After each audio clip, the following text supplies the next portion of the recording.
Just before I start, I don't know whether anybody has seen this analysis of the structure of the prophecy of Isaiah and the likeness to the structure of the scriptures. There are 66 chapters in Isaiah, divided into the Old Testament 39 chapters, the New Testament 27 chapters, whereas the prophecy of Isaiah has 66 chapters.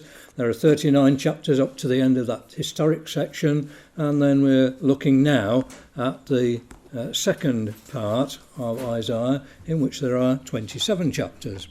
Interesting comparison there. And that analysis looks at the way Assyria is dealt with in the first part and Babylon in the second. And we shall be looking at, well, I take chapter 40 as my analysis of chapter 40 is that verses 1 to 11 are comfort ye my people. Verses 12 to 17, Yahweh's power to save. Then verses 18 to 20, the folly of idolatry. And this starts a theme that will be elaborated more as you go through the following chapters in Isaiah. The verses 21 to 25, the incomparable power of God. And then verses 26 to 31 I've called his power to sustain.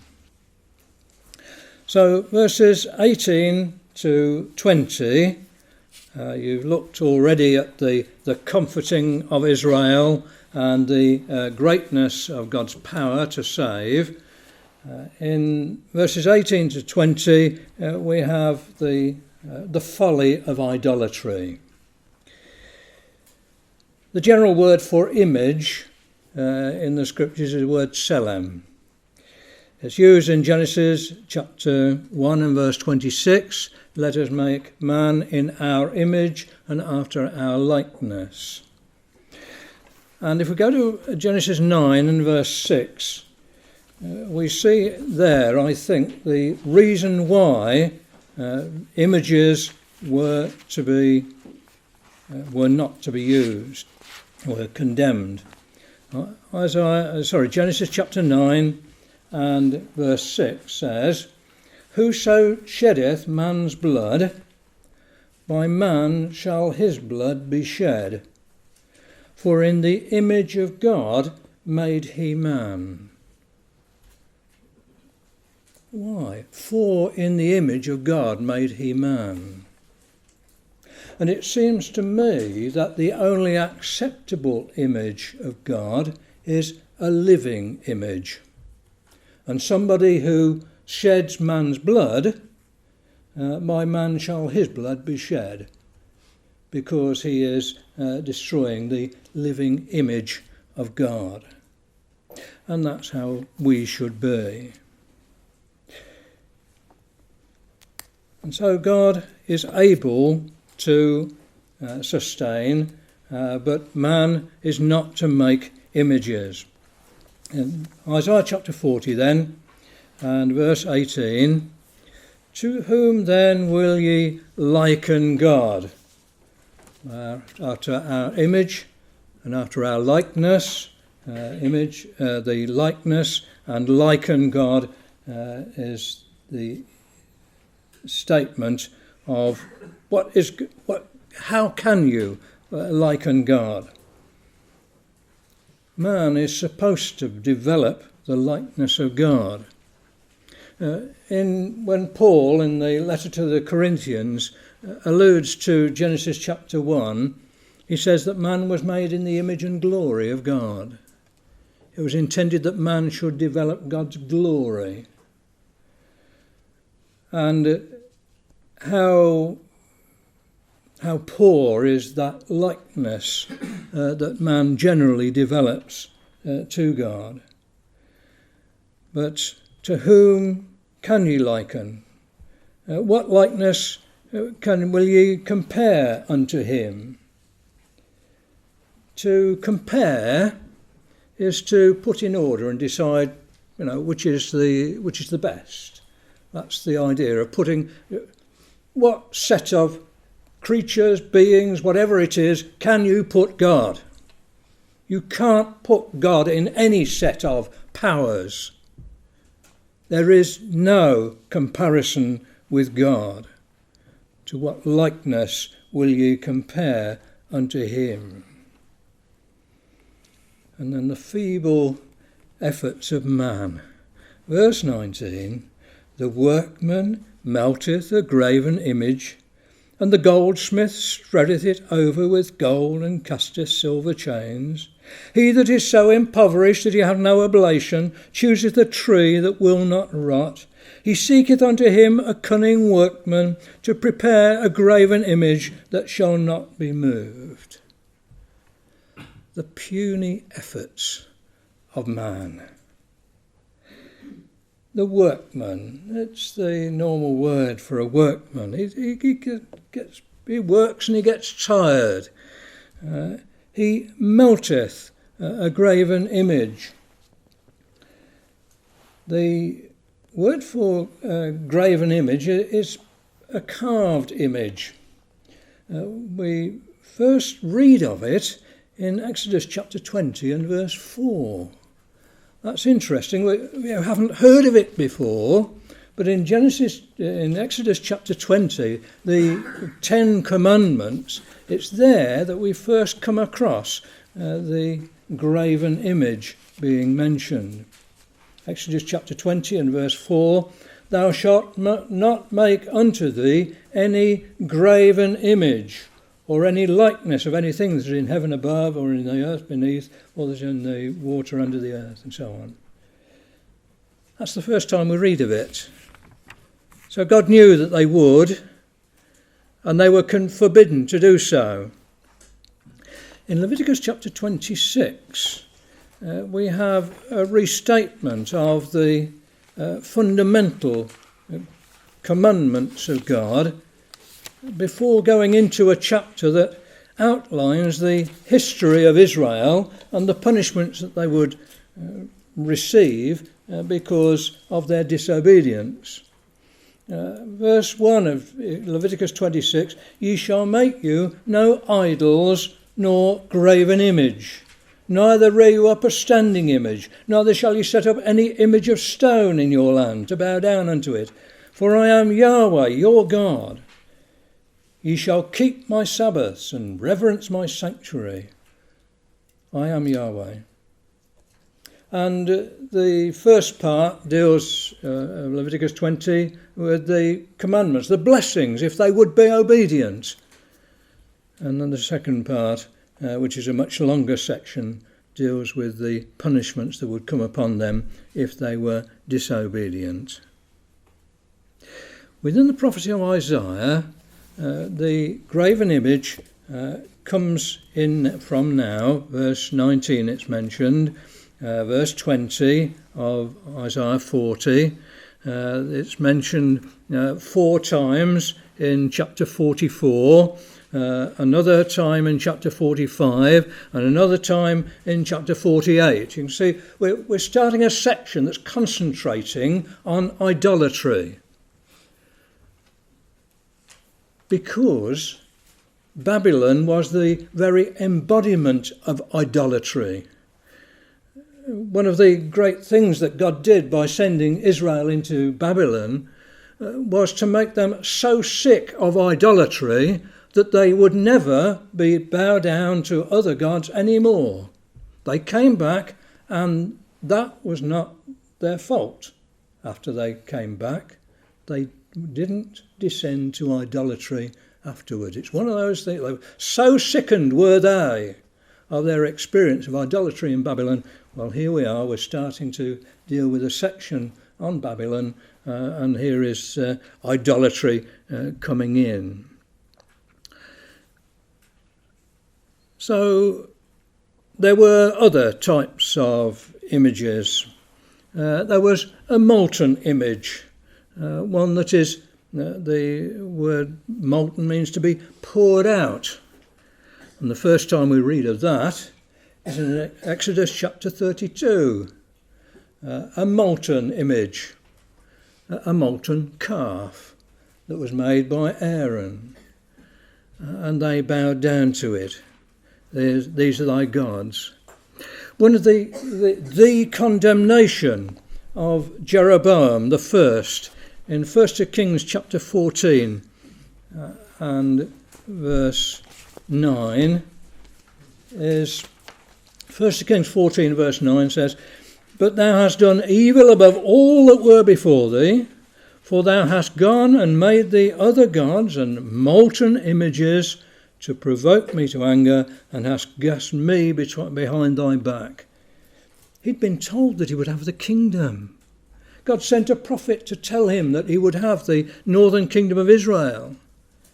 But he made the molten calves for the people of his kingdom to worship. In Isaiah chapter 30 and verse 22, we read there, "Ye shall defile also the covering of any graven." Here's talking about the situation in the kingdom. It says in verse 21, "Thine ears shall hear a word behind thee, saying, This is the way, walk ye in it, when ye turn to the right hand and when ye turn to the left. Ye shall defile also the covering of thy graven images of silver, and the ornament of thy molten images of gold. Thou shalt cast them away as a menstruous cloth. Thou shalt say to it, Get thee hence. Thou throw it all away." So their worshipping of images was going to be temporary. So the workman melteth a graven image in verse 19 of Isaiah 40. And it says, "And the goldsmith spreadeth it over with gold." The goldsmith is the Hebrew word saraf, and that's also related to burning. It's used in Judges 7 and verse 4 when God says to Gideon, when his army of 32,000, "Anybody frightened, go off home." And 22,000 went off home. And God says, "No, there's still the 10,000 that are left, there's still too many. Bring me down to the water and we'll try them there." And eventually there were only 300 that were used in the defeat of their enemies on that occasion. And the word "try" is the same as this word goldsmith. It's it's to try by refining. The idea of refining, and you see the connection then between a goldsmith and trying. He spreadeth it over with gold. In Exodus 39, the word is to beat. And what happened in Exodus 39, in the making of the tabernacle, gold was beaten out very thin, and then it was cut into wires. The idea of beating out very thin is the same as the spreading it over with gold. So it's made very thin, and then you've got a golden veneer upon this image that is being made. So we see it's all the work of men. Verse 20, "He that is so impoverished that he hath no oblation." Again, an oblation. We read of that in Exodus chapter 25. Just look at the context of Exodus 25 and see how that which should be used in the service of God was being used to create false worship. Exodus chapter 25 and verse 2. "Speak unto the children of Israel that they bring me an offering," or an oblation, "of every man that giveth it willingly with his heart, he shall take my offering. And this is the offering which shall take of them: gold and silver and brass, and various other materials that were going to be used in the tabernacle. He that is so impoverished that he has no oblation, it says in Isaiah 40. There's nothing precious that they can use to bow down and worship. And so he chooses the tree, Isaiah 40 and verse 20. He chooses the tree that will not rot. He seeketh unto him a cunning workman to prepare a graven image that shall not be moved.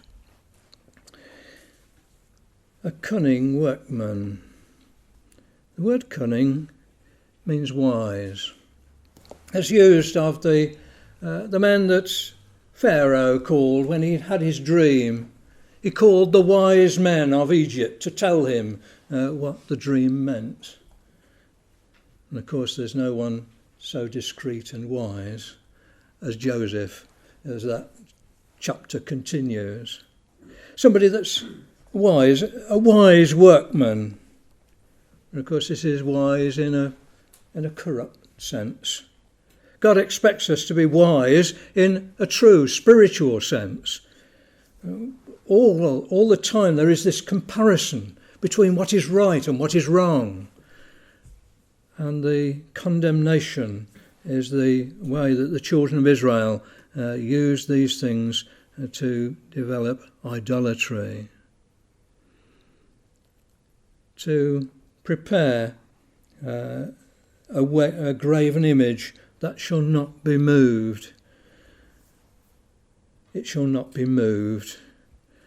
There's a lovely comparison if we go to 1 Chronicles chapter 16. That chapter that deals with the worship around the tabernacle of David when the ark was brought into Zion, and the Asaph was given the work of developing a system of worship to thank the Lord into the hand of Asaph and his brethren. And there's a psalm that goes on through that chapter.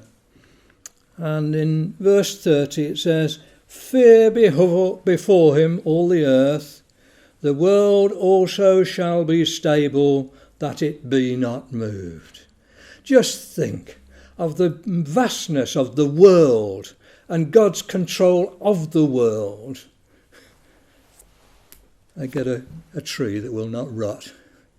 And you've got a cunning workman, somebody who's able to make something pretty for them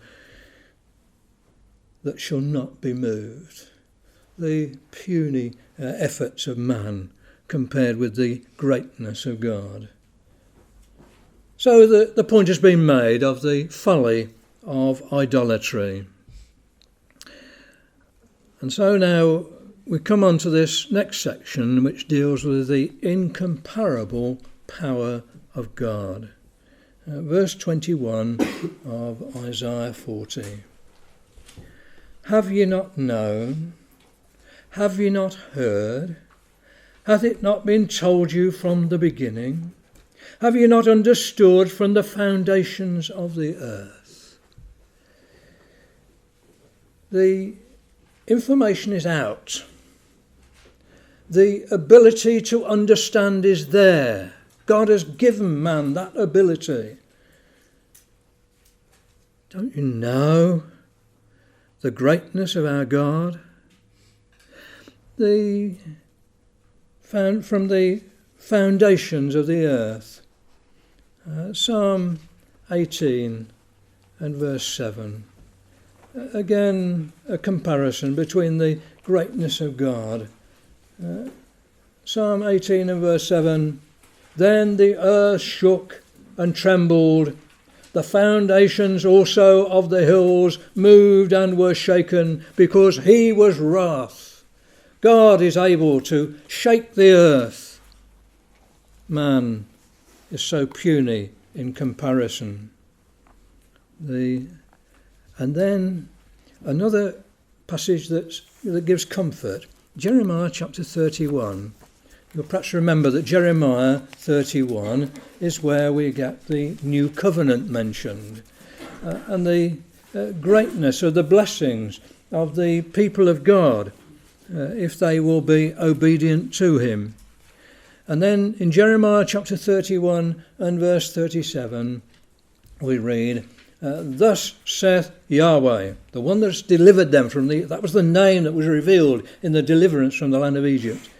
Thus saith Yahweh, if heaven can be measured, and the foundations of the earth searched out beneath, I will also cast off all the seed of Israel for all that they have done, saith Yahweh. God still regards the people of Israel as his people.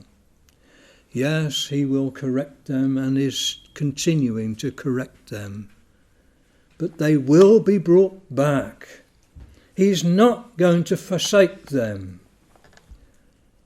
And brothers and sisters, if we put our trust in him, he will not forsake us either. So then we come back to that state. So he is the one that is there. It is he, verse 22, it is he that sitteth upon the circle of the earth. It can either be circle of the earth, the physical earth, or the circuit of the earth, the movement of the earth around the sun. It's he that is in control of these things. They didn't know in earlier days that the earth was round. They thought it was flat. But here you've got in the Bible, in, 700 years before Christ, he that sitteth upon the circle of the earth, the physical understanding that God imparts to his people. And he says, and the inhabitants thereof are as grasshoppers. Now that's got a lovely connection. When the children of Israel went to spy out the land, Numbers chapter 13 and verse 33. Just look how there's wonderful comparisons, I think, in this chapter between the power of God and the dependability of God, and the fact that he will bless them if only we will put our trust in him, and the puny nature of man. Numbers 13 and verse 33. And there we saw the giants, the sons of Anak, which come of the giants, and we were in our own sight as grasshoppers, and so we were in their sight. No consideration of the greatness of the power of God that had been used to deliver them from the land of Egypt only a short time before. We were in our own sight as grasshoppers, and so we were in their sight. And so the inhabitants of the earth are as grasshoppers. We read in Isaiah chapter 40. It's wonderful how God speaks of these things and how these comparisons come out of the scriptures. The inhabitants of the earth are as grasshoppers, it says, that stretcheth out the heavens as a curtain. The physical fact that the heavens are expanding has only comparatively recently been understood by astronomers. But here it is in the Bible, 700 years before Christ, that stretcheth out the heavens as a curtain. And it's an expression that's used several times in the scriptures. It's there in chapter 42 and verse 5, 44 verse 24, 45. It's a recurring theme through these chapters. chapter 45 and verse 12 is a chapter that deals with the power of God and the fact that he is the great creator and he has stretched out the heavens. And then it says, he stretcheth out the heavens. In Isaiah chapter 5, we have the start of a series of statements regarding God's hand being at work. Chapter 5 of Isaiah and verse 25. Therefore is the anger of Yahweh kindled against his people, and he hath stretched forth his hand against them, and hath smitten them, and the hills did tremble, and their carcasses were torn in the midst of the streets. For all this, that part of punishment, his anger is not turned away, but his hand is stretched out still. And that becomes a refrain through the following chapters. Until chapter 12, we have an end of the judgments. And verse 1 of chapter 12 says, I will praise thee, though thou wast angry with me, thine anger is turned away, and thou comfortedst me. So that God stretches out his hand to punish. He stretches out the heavens. He has the power and is able to deal with us as his children. He'll punish us, but he'll bring us back if only we will put our trust in him. He spreadeth the heavens out as a tent to dwell in. He bringeth the princes, verse 23, as nothing. He maketh the judges of the earth as vanity. The great powers of the earth are nothing compared with this God. The judges of the earth as vanity. That goes right back to Genesis chapter 1, when it says the earth was without form and void. The word for without form is the word translated here, vanity. And the phrase without form and void, incidentally, in a modern Hebrew dictionary that I have, is translated in modern Hebrew as utter chaos. How God brought order out of chaos in the creation. It's interesting that today there's a report of a headmistress that's being castigated for the fact that she believes in the creation record, and the theory of evolution is a theory that hasn't been proved. Plenty of people to go against her on that, but we live in a world where the religion is the theory of evolution. They bow down to the theory of evolution. But they are of no more. The theory of evolution is of no more value than these idols that we're talking about in Isaiah chapter 40. They just get themselves a mindset that takes away their responsibility to God. Because if God is the creator, then they have a responsibility to him. And we do have a responsibility to him, brothers and sisters. So, verse 24 goes on to say, Yea, they shall not be planted, they shall not be sown, their stock shall not take root in the earth. He shall also blow upon them, and they shall wither, and the whirlwind shall take them away as stubble. That's the way God is able to bring people down. They won't be planted, sown, take root. The take root is related to the stock of a tree.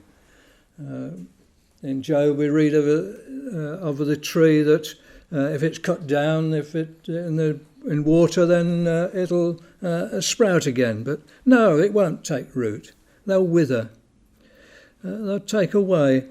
And the whirlwind shall take them away as stubble. And our mind goes back to the record of Elijah, who was taken to heaven not in a chariot of fire, but in a whirlwind, as it says at the beginning of the chapter. So, yes, it's God that is able to take away like a whirlwind. And they shall be, he shall take them away as stubble. Our minds go back to the children of Israel in Egypt, when they weren't allowed straw, and they gathered stubble instead of straw to make the bricks. But God is able to take away the work of man. Verse 25, to whom then shall ye liken me? Or shall I be equal, saith the Holy One? Back in verse 18 it was, to whom then will ye liken God? Or to what likeness will ye compare unto him? In verse 25 then it says, or shall I be equal? Nothing equals God. In Genesis chapter 14 and verse 17, when Abraham comes back from the slaughter of the kings and meets Melchizedek, it's the king of Sodom that comes to him. It's at Shaveh in the king's dale. And the word Shaveh is related to this word equal. To whom shall ye be equal? And so our minds go to the meeting with, well, we've got the idolater of Sodom, or the way of wickedness of Sodom compared with the great Melchizedek, King of righteousness and King of peace and priest of the Most High God. Who can be equal unto this God, brethren and sisters? And so let us realise his greatness and give him the glory that is due unto him. And then in the end of this last section, verses 26 to 31, we have God's power to sustain. Man is puny, but God can save. In verse 26 then, lift up your eyes on high, and behold, who hath created these things, that bringeth out their host by number. It's quite interesting that the first time that we read about the host is the first verse of Genesis chapter 2. Speaking about the creation of the previous chapter, it says, thus the heavens and the earth were finished, and all the host of them. The multitude of the acts of creation. That God is able to do instantly things that we can't understand. Lift up your eyes on high, and behold, who hath created these things, that bringeth out their host by number. He calleth them all by names, by the greatness of his might. For he is strong in power, not one faileth. The word for might is the word vigour, for vigour. In verse 29 it says, he giveth power to the faint, and to them that have no might he increases strength. God is the one that has the might, the vigour that doesn't fade. What a great God we are dealing with. And not one faileth. Go to chapter 34 and verse 16.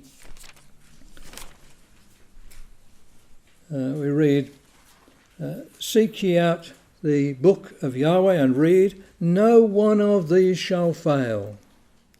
None shall want her mate, for my mouth hath commanded, and his spirit it hath gathered them.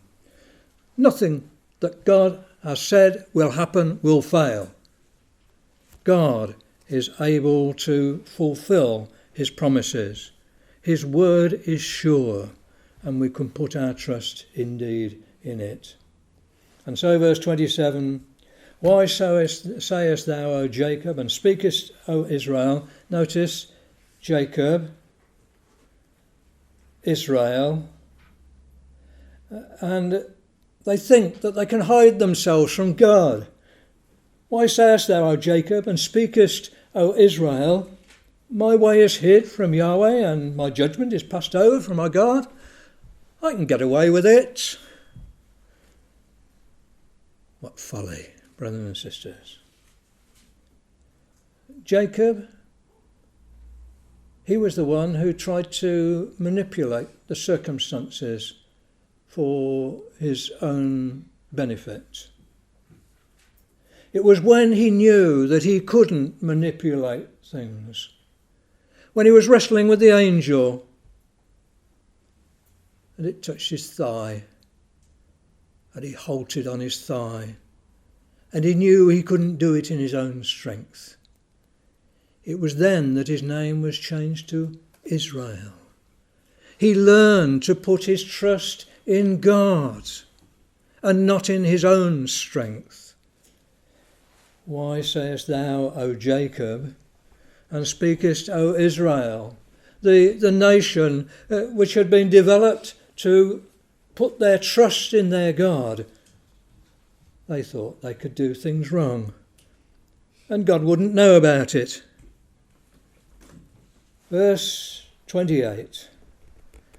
Hast thou not known, hast thou not heard, that the everlasting God, Yahweh, the creator of the ends of the earth, fainteth not, neither is weary? There is no searching of his understanding. You just can't understand. You can't penetrate his understanding. He fainteth not, neither is weary. He is the everlasting God. Again, the idea of fainting, there's a contrast here. He fainteth not, verse 28. Verse 29, he giveth power to the faint. Verse 30, even the youths shall faint and be weary. So that you've got man in all his vigour, even in youth. They tend to faint from time to time. They get weary. They get tired. God doesn't. He knows what is happening. He knows all our ways. He doesn't get weary. There is no searching. Neither he fainteth not, neither is weary. And that's one of the theme words of Isaiah.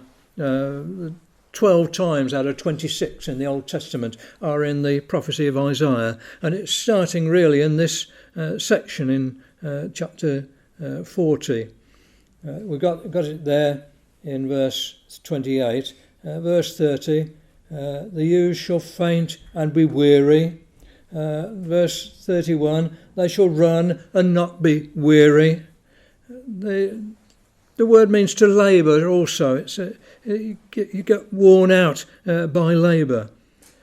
And again, it's there 3 times in chapter 43, a couple of times in 47, 41 in 49, 57, 62, 63. It's one of those words that crops up. Just take note, really, to realise that God doesn't get weary, just as man does. And then there is no searching of his understanding. If we go to Romans chapter 11, we have the end of that section, well, the end of the whole section of doctrine in the letter to the Romans. And he concludes that section with a an expression of wonder, of the greatness of the purpose of God. It says, verse 30, "For as ye in times past have not believed God, yet have now obtained mercy through their unbelief, even so have these also now not believed, that through your mercy they also may obtain mercy. For God hath concluded them all in unbelief, that he might have mercy upon all." What man could have thought of this sort of purpose, to which we have been called, brothers and sisters? Oh, the depths of the riches, both of the wisdom and knowledge of God. How unsearchable are his judgments, and his ways past finding out. And that thought is there from Isaiah 40 and verse 28. His judgments are unsearchable. He is the great creator. He is the one that is able to sustain. And so he goes on to say in verse 30 of Isaiah 40, "Even the youths shall faint and be weary, and the young men shall utterly fall." The young men shall utterly fall. In Leviticus 26, it talks about the children of Israel being punished for their waywardness because they wouldn't obey his law. In Leviticus 26 and verse 36, we read, "And upon them that are left alive of you, I will send a faintness in their hearts in the land of their enemies, and the sound of a shaken leaf shall chase them, and they shall flee as fleeing from a sword, and they shall fall when none pursueth, and they shall fall one upon another, as it were before a sword, when none pursueth, and ye shall have no power to stand before your enemies." That was going to be the state of Israel because of their disobedience. The young men shall utterly fall, we read in Isaiah chapter 40. Those that seek to go their own way, who are not obedient to the word of God. And then we have a glorious contrast in this last verse of the chapter. "But they that wait upon Yahweh." Gather together. It's used in Genesis chapter 1 of the gathering together of the waters. The gathering together he called seas. But it seems that the waiting upon the Lord is the gathering together to see what he will do in the earth, to have our eyes upon his ways. They that wait upon Yahweh shall renew their strength. The margin for renew says change. That's quite interesting. Genesis chapter 31 and verse 7. See how much of this is rooted right back in Genesis, and how God has shown from the beginning his power and his purpose with the earth. Genesis chapter 31 and verse 7. Jacob talking to his wives and children, he says, "And your father hath deceived me and changed my wages 10 times. So the word means change, renew. That, of course, was in a bad sense. But in Job chapter 14 and verse 14, we have Job putting his trust in God. And then we start to see a positive aspect of renew or change. Job chapter 14 and verse 14 says, "If a man die, shall he live again? All the days of my appointed time will I wait till my change come." The change from mortality to immortality. And Paul then picks it up in 1 Corinthians 15. He says, "We shall not all sleep, but we shall all be changed." What a glorious hope is here in this verse in Isaiah chapter 40. "They that wait upon Yahweh shall renew their strength." They'll be changed in strength. God is able to deliver. One of the punishments to Cain was that the earth would not yield its strength. But here God is going to give the strength to those that put their trust in him.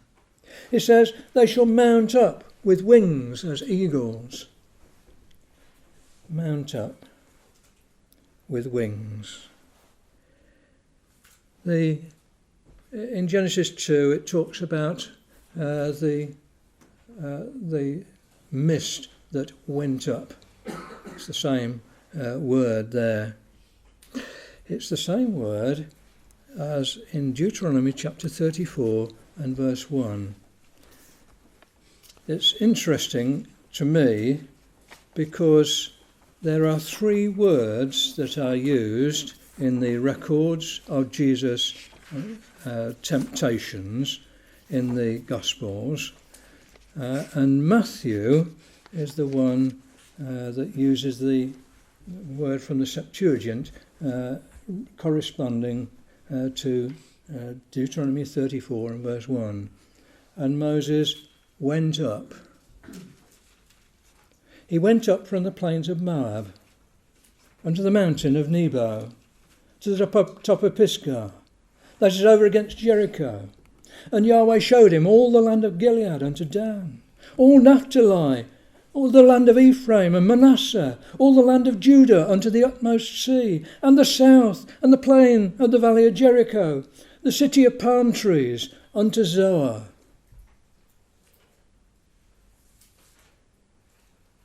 And Yahweh said unto him, "This is the land which I swear unto Abraham." He showed Moses all the kingdoms of the cosmos. And it's Matthew that says he was led up, which is the same words in the Hebrew, in the Septuagint for went up in this chapter 34. It's Matthew that emphasises that particular temptation. It says he went into an exceeding high mountain and saw all the kingdoms of the cosmos. And it seems that the recollection would be there for the Lord of Moses, knowing that he couldn't have it then. Just think how that would help the master in his temptation. Moses wasn't able to have it then, but having been faithful, he would attain to it in the time when the dead are raised and the faithful are given immortality. And so, continuing on then, in this lovely last verse, it says, "They shall mount up with wings as eagles." You can, I bear you on eagle's wings. We're told in Exodus 19 and verse 4. God brought them on eagle's wings out of Egypt. His care for them was as of an adult eagle, teaching an eaglet to fly in Deuteronomy 32 and verse 11. He talks about Saul and Jonathan as being like eagles. And Proverbs 30 and verses 18 and 19 says, "There are things that are too wonderful for me, And one of those is the way of the eagle in the air. And in Ezekiel chapter 1, one of the faces of the cherubim is the face of an eagle. What glorious associations there are with the eagle for those that put their trust in God. And so the blessing continues. They shall run and not be weary. They shall walk and not faint. They shall run. And one of the characteristics of this word run goes through the chapters in Genesis. Genesis 18 verse 2, Abram ran to meet these three that came to him. There's running all over the place. Chapter 24, Abram's servant runs. Rebecca runs. And it seems that the faithful are always running. They're getting a move on. It makes perhaps some of our service, puts it to shame perhaps. Something that's worth a consideration, I think. I know I'm as guilty as any. But they shall run and not be weary. 2 Samuel chapter 23 and verse 10. He arose and smote the Philistines till his hand was weary, and his hand clave to the sword. And Yahweh wrought a great victory that day, and the people returned after him only to spoil. So you've got a description of one of David's great men. But his hand stuck, he couldn't let the sword go because it was stuck. It had been there so long. His hand was weary. But in our exertions, brethren and sisters, if we're accounted worthy, we shall not be weary. We shall walk and not faint. What a contrast with the greatness of our God is puny man. And so God is able to sustain. And that last verse shows how great that ability is. And so in this chapter, Isaiah lives up to his name. His name means Yah is salvation. Yeshayahu is the sort of the Hebrew pronunciation. Yah is salvation. He is the one who is able to save. Let us see that we don't allow ourselves to be led astray by putting our trust in any other power, but let us put our trust in God and be obedient to him so that we can attain to those glories of the kingdom that is soon to be established upon the earth.